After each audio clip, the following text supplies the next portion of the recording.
పరిశుద్ధాత్మ ఆ గడిలోనే మీకు నేర్పున్నాను అని చెప్పి దేవుడు ఇంత గొప్ప ఇంత అద్భుతం ఆశ్చర్యం చెప్పి మాట్లాడుతుంది గొప్ప ప్రేమిస్తున్నాడు మన తండ్రి యేసుప్రభువు. పరిశుద్ధాత్మ ఆ గడిలోనే మీకు నేర్పున్నాను. ఎవరి దగ్గర మాట్లాడాలని నీకు తలంచుకుంటూ వస్తున్నావో, ఏది చెప్పాలని నీకు అనిపిస్తూ వచ్చిందో, లేకపోతే దేవుని వాక్యం చెప్పాలన్నా సరే, దేవుని పాటలు పాడాలన్నా సరే, దేవుని మనుషుల దగ్గర, దేవుని నమ్ముకోకుండా ఉన్న వాళ్ళ దగ్గర దేవుడి గురించి మాట్లాడాలన్నా నువ్వు అనేక రకాల అనే విధాలుగా భయపడుతూ బాధపడుతూ అనేక రకాలుగా ఇబ్బంది పడుతున్నావేమో. కాబట్టి దేవుడే మాట్లాడుతూ వస్తూ వచ్చినాడంటే ప్రత్యక్షంగా దేవుడు ఎంత గొప్ప మాట్లాడుతున్నాడు. పరిశుద్ధాత్మ ఆ గడిలోనే మీకు నేర్పున్నాను. అప్పటికప్పుడు నువ్వు ముందే ప్రిపేర్ కావాల్సిన అవసరం లేదు, ముందే ఆలోచించుకోవాల్సిన అవసరం లేదు బిడ్డ.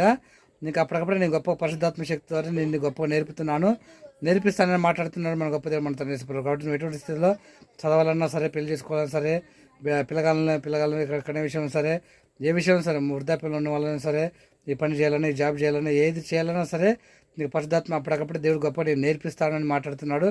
అద్భుతమైన గొప్ప ప్రేమతో ప్రేమిస్తున్నాడు మన గొప్ప దేవుడు మన తండ్రి యేసుప్రభువు. కాబట్టి పరిశుద్ధాత్మ ఆ గడిలోనే మీకు నేర్పినాను. అప్పటికప్పుడే మీకు గొప్పగా ఆ గడిలోనే ఆ గంటలోనే మీకు గొప్ప సంపూర్తి సమస్తం ఆ క్షణంలో నేను గొప్ప నేర్పిస్తాను బిడ్డని మాట్లాడుతూ గట్టి మాట్లాడుతూ గొప్పగా అద్భుతమైన గొప్ప ప్రేమతో ప్రేమిస్తున్నాడు మన గొప్ప దేవుడు మన తండ్రి యేసుప్రభువు.